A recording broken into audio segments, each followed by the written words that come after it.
एक समय एक रानी थी, भक्त संत रविदास जी की शिष्या होगी वो। और जब तक वो संत रविदास जी कबीर परमात्मा के सर में नहीं आया था, यानी रहते थे साथ ही साथ वो, लेकिन परमात्मा ने भी उनको शरण में लिया नहीं था, क्योंकि रामानंद जी से उनको दीक्षा दिलाई थी। एक ब्राह्मण था और वो रविदास जी के पास गया और कहने लगा, रविदास जी चल गंगा में नहा के आते हैं। तो रविदास जी कहने लगे, भाई, क्योंकि रामानंद जी को परमात्मा कबीर जी ने ये ज्ञान दे दिया था, तो रामानंद जी ने रविदास जी को वो ज्ञान दचा रखा था। तो रविदास जी कहने लगे, भाई, हमारी गंगा तो हमारा यहीं पर है, सिमरन है, और हम गंगा में नहीं जाते। काफी उसने कहा, नहीं मान्य रविदास जी। तो रविदास जी कहने लगे, भाई एक काम करिए। तो ब्राह्मण कहने लगा कि भगत जी कुछ गंगा में कोई पैसे डालने हो, दान पुण्य करने खातिर दे दिए, मैं डाल दूंगा। उसने ना सोचा था ये 2-4 रुपये दे देगा, कुछ मंगा लिए, कह देगा डाला गंगा में। तो रविदास जी बोले, भाई एक काम करिए, ये ले जा मेरा 1 रुपया, और गंगा जी हाथ काट के 2 रुपया ले आए, न्यू हाथ में पकड़े तो दे आइए, ना वापस ले आइए। अब उसने सोचा कौन देखेगा, और मैं अपने जेब में डालूंगा और कह दूंगा दे दिया, मैंने वो हाथ में पकड़ा था उसने। अब उसने जाकर एक बार तेने बोल दिया, हे गंगा मैया, भगत रविदास ने आपके लिए 1 रुपया भेजा है, न्यू कहा है हाथ में ग्रहण करे। एकदम हाथ निकला बाहर और ले लिया। दूसरे हाथ में क्या निकला, एक सोने का सुंदर कंगन, वो पंडित जी को दे दिया, और गंगा ने कहा ये उस परम संत को दे देना, सोने का कंगन। अब पंडित जी का गया बेईमाना, अगर भाई के मेरा पट्टेगा, रविदास जी ने ठगा ला जेब भीतरली में, और उसने आके राजा को दे दिया। अच्छे पीछे मिलेंगे। राजा ने अपनी रानी को दे दिया। रानी कहने लगी, इस आते एक और चाहिए, ये तो जोड़ा होता है। उसके कुछ पैसे दे दिए, जैसे भी 20, 30, 50 रुपये थे उस कंगन के, पहले महंगे सस्ते होते थे भाव। अब राजा नौ बामण फिर बुलाया, पंडित जी बात सुन, एक और लिया, नित्रा बकल तारांगे नहीं लिया था। क्यों? उसा कंगन उसने सारा पटक सर पटक लिया, कितना नहीं पाया। वो जब दुखी हो लिया, अकीब जान बच्चा नहीं, रविदास जी के पास चले, शायद वो फिर 1 रुपया दे दे, मैं गंगा में दे आऊं और फिर वहां से मिलेगा मुझे। तो फिर रविदास जी के पास गया पंडित जी, कहने लगे, भगत जी आज तेरे हाथ में मेरे परिवार की जान है। राजा ने जब वो 1-2 बार नकारा कर दिया, जी और तो ना पाता, ने बोला रानी का आदेश है, या तो लिया, नहीं तेरे पूरे परिवार ने कोल्लू में पीड़ांगे। पहले ऐसे जुबान पर कानून होता था राजाओं का। अब वो बना डर गया। फिर आखिर में रविदास जी के चरणों में पड़ गया, रोया, पड़ा। रविदास जी कहने लगे, क्या हो गया, क्या हो गया ऋषि जी, क्या बात है, क्यों रो रहे हो? नो बोला, जी जान बचा दो, आज आपके हाथ में मेरे परिवार का जीवन है। रविदास जी बोले, वह कहानी बता क्या है? नो बोला, जी आपने जो वो रुपया दिया था वो मेरी जान का झाड़ हो गया। रविदास जी बोले, भाई कारण बता, मेरा रुपये का कह रहा, पहले तू ये बता, वो रुपया मैया ने लिया कि नहीं तेरी ने? ने बोला, जी मैया ने लिया, एक हाथ से रुपया पकड़ लिया, दूसरे हाथ से कंगन दे दिया सोने का। मेरे को आ गया लालच, मैंने दे दिया राजा को, उसने मेरे 150 रुपये दे दिए उसके, यानी उसमें 100 रुपये तो आजकल लाख रुपये के बराबर थे। अब उसने रानी को दे दिया, रानी ने जिद कर दी कि एक और चाहिए, तो जोड़ा होया करे।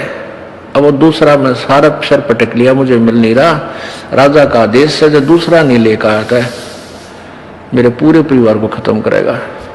न बोला 1 रुपया और दे दे, मैं गंगा मैया ने देकर ले आऊंगा। न बोला, इससे वो जहां वो जूते बना रहा था ना रविदास जी, वहां एक कुंडा होता था पानी का, एक कुंडा सा पानी का होता था, जैसे डोंगा टाइप मिट्टी का, जमीन में गाड़ दिया करते, उसमें से डोरी गिल्ली रखते थे वह, और जूते गांठ बनाते थे ना, उसमें गिल्ली गोरी और उसमें वो चाम भी भिगो कर रखते थे, चमड़े को भिगो कर रखते थे। पहले जो ये चमार जो जूते बनाते थे, ये जीव हिंसा का किया हुआ चाम नहीं लेते थे। कोई स्वाभाविक कोई पशु मर जाता था, उसी का चाम उतार के, यानी वो पाप के भागी नहीं होते थे, तो उसमें चाम भी भिगोया करता था, चमड़ा कुंड में। तो रविदास जी बोले इस कुंड में हाथ देकर काट ले जितने कंगन चाहिए। अब पंडित जी पहले तो दूर बैठा था, एक लत कपड़े से बोझ के, और मरता क्या नहीं करता, वो हाथ दे दिए उसमें, वो चाम के पानी में हाथ मारा तो उसके अंदर से 3-4 कंगन आए, एक जैसे, वो बिल्कुल डिटो कॉपी। अब रविदास जी बोला बाकी यहीं डाल दिया ना, और सामत आ जाएगी तेरी, एक ले जा अपना। अब उसने तो कलदा पाटन हो रहा था, वो तो लेकर चला गया। अब वो रानी ने पूछा भाई तू लाया कितने पल दनाटे था, सच्ची बता। उन्होंने सारी कहानी बता दी। तो वो रानी इतनी प्रभावित हुई ऋषि जी तय उससे, रविदास जी से, उन्होंने, रानी ने उसको गुरु बना लिया रविदास जी को। और एक दिन फिर धर्म भंडारा किया, एक भोज देना चाहा उसने, कोई लड़के की पार्टी पूर्टी करके, जन्मदिन वगैरह का। उसमें 700 तो ब्राह्मण आ रहे, ब्राह्मण पंडित जी, और उधर से गुरु जी को भी आमंत्रित करना जरूरी था कि गुरु के बिना कोई अनुष्ठान नहीं करना चाहिए। रविदास जी को बुला रखा। रविदास जी को रानी ने आदर सत्कार से अलग से एक सुंदर आसन बिछाकर उसको ऊपर विराजमान कर रखे। उधर से ब्राह्मणों को न्योता दे दिया। सामने ब्राह्मण 700 ब्राह्मण आके और पंक्ति बनाकर भोजन के लिए पोजीशन पकड़ गए, और उधर से भोजन परोस दिया। सामने भोजन परोस दिया। जब तक भोजन नहीं आता ना, इतना नीत रहा, केला होंगे, जलेबी आओगी, लड्डू आओगी, वो ध्यान नहीं रहता कौन कित बैठा है। जब पूरी थाली भर ली, जब देखा उन्हें इधर उधर करके, उन्हें देखा रहा यू चमार बैठा है यहाँ पर। सारे खड़े हो गए, नो बोले रानी तने हमारी बेइज्जती कर दी है, हम भोजन नहीं करेंगे। अब ये चमार यहां बैठा रखा है, तन तो हमारा दीन भ्रष्ट कर दिया, हम ब्राह्मण हैं।